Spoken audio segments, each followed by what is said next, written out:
All right, here we are. Another episode from Frack Hand of Financial Freedom. Another episode, as you can see, with my uncle, with my man here, my uncle Eddie Williams. He didn't. I've done about three. Well, no, this will be the third episode. We're doing pretty good at this. Nephew and uncle talk. I like to talk to my uncle because who else?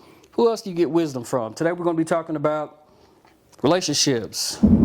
Oh, hey, this is a financial channel, all right? So I like to go, I say it all the time. I like to kind of go into real life stuff and kind of have conversations. If we can't have conversations about stuff like that, about stuff like this, then what are we doing? So just hit the like, subscribe button on the way in, like I always say. Everybody sit back, just listen to the conversation. Please chime in, comment, say if you got any questions. If you got something you want to ask, if you agree, if you don't disagree, if you disagree, let me know. This is just a conversation. This is something simple. I'm going to ask my uncle a couple questions. He's going to tell me what he thinks. He's going to give me the game. He's going to give me some, give me some knowledge, and we're going to get out of here. All right, so relationship struggles. Oh, what's up, man? What's up? Like Martin. Eddie Williams is in the building. So, relationship struggles. So, just like I was telling my community, I'm gonna hold your feet to the fire. I don't want to say hold your feet to the fire. I'm gonna ask you some questions, and you hit me. You just tell me. You give me. I really want to know because I've asked some other people what they thought, just about relationships and some things that if they had to ask a question or things that they wonder, things that they want to learn, what would they ask? Question number one. Let's go. So, question number one to my uncle. Let's see if he can give us some game today. One downfall to a marriage is outside sources. Unc, do you agree, disagree, or what else? What do you think? I totally make sure I'm understanding the question. You're saying the outside source. Yeah. One downfall to a relationship or marriage is outside sources, family members, friends, co-workers. I think you need to, you don't need to be with good, all that stuff like that. We already know the answer. You already know the answer, but what do you think? Well, I totally agree. That is outside sources in a marriage. I'm not a marriage counselor, and I know my nephew is not as well. But anyway, that is a major no-no. Outside sources in a relationship, in a marriage and stuff like that. It's a killer all of the time. Not some of the time, but all of the time. Because you got the male and the female, whether they're dating or whether they're married, especially married, that the two of them understand each other. The goal is to become as one between those two and not outside sources. Outside sources cause major problems leading to division, leading to divorce. Right. So that is one of the number one no-nos that you allow in your marriage. Okay. An absolute no-no. Okay. All right. Well, like I said, that was pretty rhetorical. Everybody, we already knew the answer to that. We know outside sources can really mess up your relationship or your marriage. All right. So question number two. So check this out. So women, do you think, in your opinion, do you think women are incapable of being submissive? Why is submissive such a bad word? It's like you say submissive and it's like taboo. Women are like, women that don't understand. They're like, well, if they don't tell me, give me the game. Do you think women are incapable of being submissive? Well, I got to answer that question by going biblical. I got to go biblical on you guys, if you don't mind. But anyway, the answer to this question is they are incapable of being submissive whenever they have not submitted, whenever they have not first accepted Christ Jesus. Okay. Because I'm going to tell you right now, trying to do it on your own and doing it from how the female has been programmed in the earth realm by whether it be mom, grandmother, aunt, I don't care who you are. If they have been taught by the female and she didn't have Jesus, then they're not going to have the correct information on how to be submissive. They're going to go blindsided. In other words, they're going to just go off of what they know and what they hear and what somebody else has told them. So first of all, if Jesus is not the head of the female, as she follows her husband being Christ being the head of the husband as well, then without Jesus, I'm just going to be real. I can't answer that question other than being real. That man, first of all, he doesn't understand submissive unless he got him some Jesus, and neither does she. Correct. That's the bottom line. All right, Unky, 2 for 2. 2 for 2. I like it. So the man, the head, make sure I understand what you're saying. You know, a woman is, you know, she's not going to be submissive if the man is not in and doing what he's supposed to be and being what he's supposed to be, have God in his life and doing and going and doing what he's supposed to be doing. Exactly. All right. Number 3. What's most? This one's kind of, I don't know. So we've been talking about this one for decades, but it's pretty common. What's most important, in your opinion? Again, what's more important in a relationship, trust or communication? What do you think? They're kind of a hand-in-hand deal, but I'm gonna have to say trust is number one. No trust is next to impossible for the marriage to survive, and that's in anything. But no trust is a nightmare marriage. Okay. Trust. You're saying trust is if you had to put 1 and 2, you're going to put trust and then communication. So, because I've heard people say communication. I've heard somebody told me a saying that, you know, marriages don't fail because of what happens or infidelity or fidelity or anything like that. Marriages and relationships fail because of the stuff that's not communicated. So, I don't know. I would have to say, I don't know. I'm not disagreeing with you on, but I thought, oh man, communication is huge. But I'll tell you what, let's go to the next one. Can a relationship or marriage survive with infidelity? Excuse me. Can it survive? Yeah. There's been many infidelities. There's been many infidelities in many relationships and many marriages. And there's been some that make it. There's been some that do not. People, we've talked about it. There's been counselors that talk about it, and you can slowly try to rebuild trust and all of that stuff like that. But your relationship will never be the same again. Ever. No, because Ever. that goes right back to the question that you just asked, trust. So when the trust is gone, then and infidelity was on board, and that was an issue there.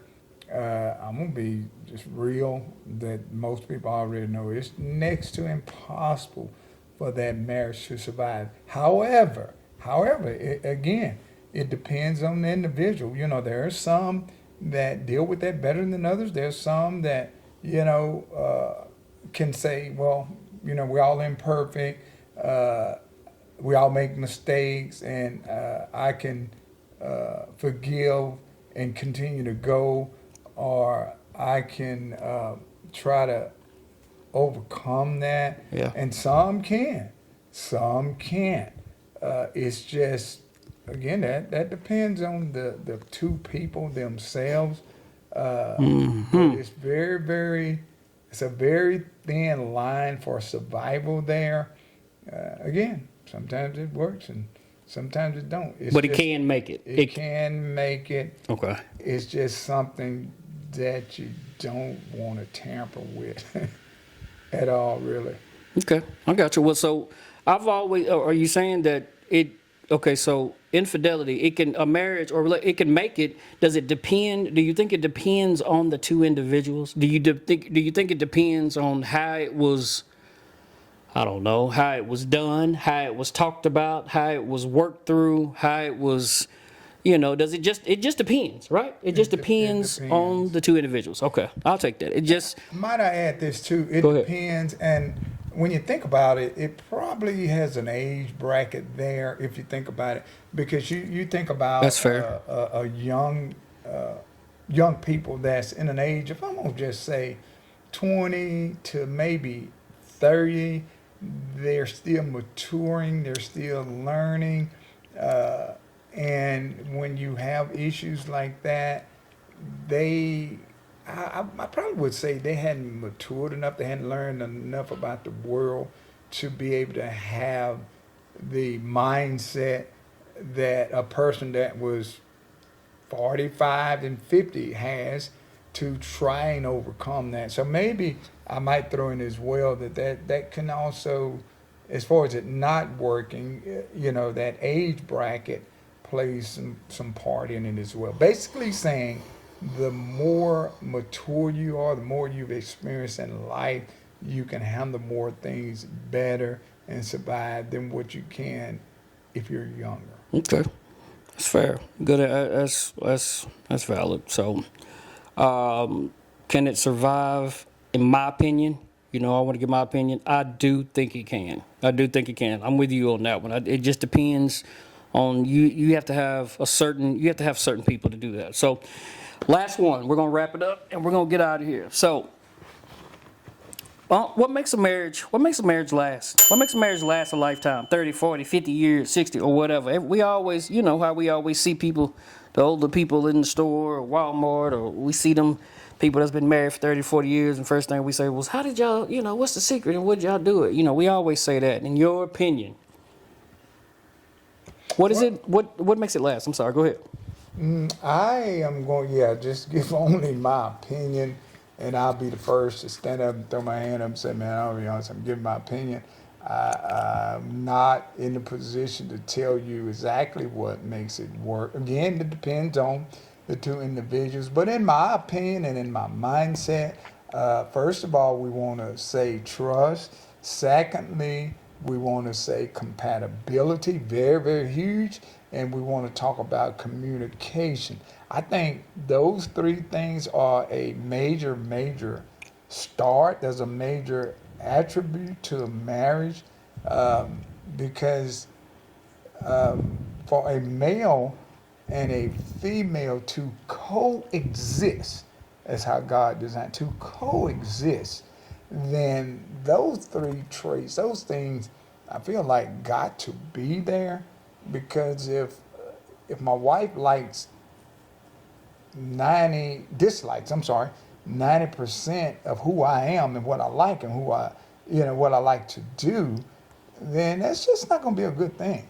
If my wife doesn't trust me, that's a major thing.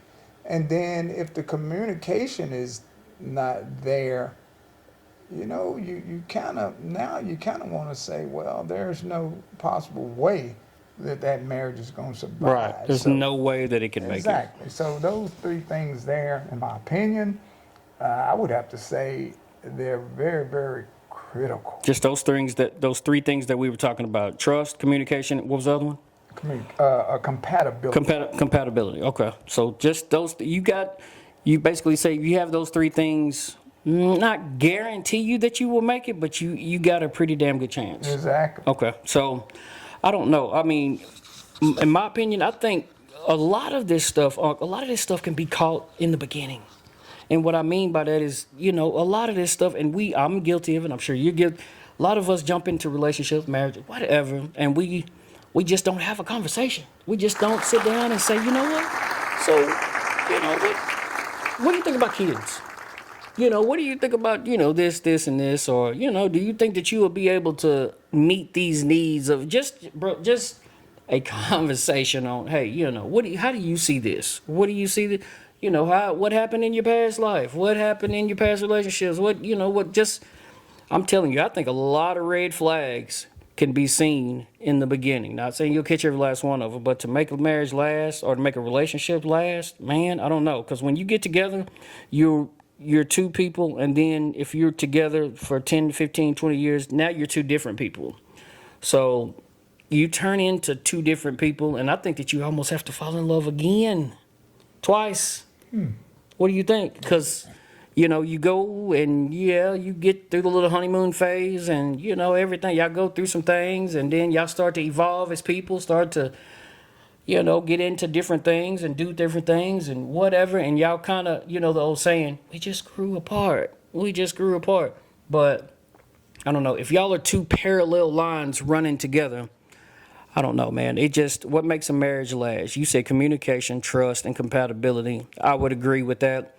I would have to say, if I had to guess, I don't know. That's a hard one. I would just have to say there's two individuals having and wanting to go the same directions. I know that's simple, but two individuals saying, hey, the man saying, hey, look, this is where I'm going. The woman saying, all right, I'm going with you. All right, I'm going with you. We're going to go together. You got me? Yeah, I got you. You got me? All right. All right. Every day we ain't going to be perfect. All right, so we might argue, we might fight, we might this and that. And I think, boy, that's a whole nother conversation. I can go into that. I think you have to learn how to argue, too. I think you have to learn how to fight. You have to learn how to fight. So, you dislike something, if you don't like something, hey, look, I'll tell you what, whenever we argue or whenever we have a disagreement, I'll tell you what we're going to do. We're going to come sit down and we're going to talk about it. We're going to talk about it. If we find ourselves getting upset and start raising voices and stuff like that, all right, I'll tell you what, we're going to take a time out. We're going to take a little break until we can come back down. But I think the most important part is getting through your issues. How do you live and coexist with somebody that is completely different than you? Different beliefs, completely raised different, different outlooks on life, completely. Do you know how hard that is?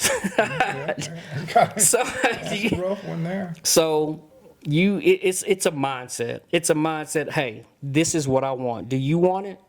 Yes, this is what I want. All right. So let's fix it. So, man, it was just a conversation. What do y'all think? I think that was just we didn't really go deep. It was just a couple of little questions, and I'm sitting up here chopping to my uncle about what's up, Uncle. Well, I do, and I know we got to end this video. We're not trying to make it long, but this is probably the most important part of this video. And I'm gonna be honest, ahead. I just got this because my nephew and I do a whole lot of talking. But I'm gonna be honest, this just came to me. First of all, when it comes to marriage, and I'm gonna say marriage and life and kids and jobs and in everything we do, we have to have the mindset that I want a man and woman. I want to be married. I want a wife. And then you make that commitment. We're going to talk about marriage because that's what the subject we're on. But you make that commitment. Okay, I want a wife and I want to be married. So here's the unfortunate thing about everything we do. We don't have a recipe book. You may have a mom. You may have a dad. You may have a friend. You may have a sister. You may have an uncle.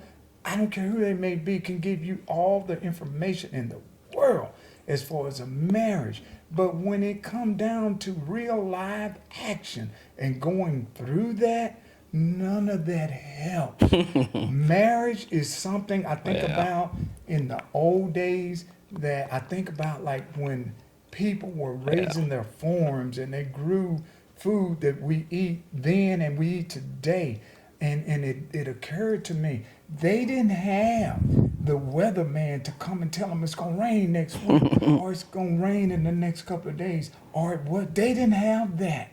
They had to get out, plant the food, watch the food, be involved with their crops daily, watch what grew this way and what grew that way, what needed water, when it didn't and when it did. It is the same way with marriage and everything we do. If you want to be married and you want it to work, and I've got to use this for myself as well. As I said, I just got this. But there is no recipe nowhere. And we have to just dive off and say, this is what I want to do. Apply what it needs to make it work. Monitor, as we talked about, communication, trust. It's a daily deal. And we have to have our mindset that, hey, we are the ones that want to be married, so we're going to be the one that make it work. And nobody else will make it work but us. I know I talked a lot, but I feel that was probably the most important thing to say to anybody in anything we do. Facts. I'm done. Facts. Well, that's what I wanted to talk to my uncle about, because my uncle drops gems to me every single day. So that one was a good one. I understood that one, Uncle. I hope y'all caught it. So we're gonna get on out of here, man. We're gonna get on out of here. I think it was a good little, I don't know, 5-10 minutes. I don't even know how long. 15. Yeah, 15-minute conversation. Doesn't matter. Conversation is conversation. So, man, we're gonna get. We'll be back. We'll be back in another day or so from Frackan to Financial Freedom. Again, y'all hit. Again, comment. I want to know what somebody thinks about this. One of the questions that I asked. Leave a comment. Hit the like button on your way out. Like I said again, I'm just trying to remember what my next episode is about because this is a financial channel, so we're gonna be back on talking about wealth, building wealth, stocks, stuff like that. But we just like to jump off. We just like to jump into a real life conversation every now and then. So again, I'll say it for a little. Huh? Before we go, I want to make sure everybody know I have a YouTube channel. I was fixing to get to you. Come on now. Go ahead. No, I was fixing to tell Unc. Yeah, I wasn't finna get out of here without telling Unc about his channel. Now he has a channel. Introduce it, Unc. Get it. My channel, and I talk about everything. But anyway, my channel is at Eddie's Talking. Yes, sir. That's all you do. Simple. At Eddie's Talking. EDDIES Talking. TALKING. At Eddie's Talking is my YouTube channel where we have fun. I talk about any and everything. Hit me up on my channel and let's have fun. All right, we're gonna get on out of here, y'all. Y'all let me know. Let me know what you think from Frackan to Financial Freedom. This is your boy Lo Trey. I'm out. Unc, you're Peace. out. I'm out. See y'all later.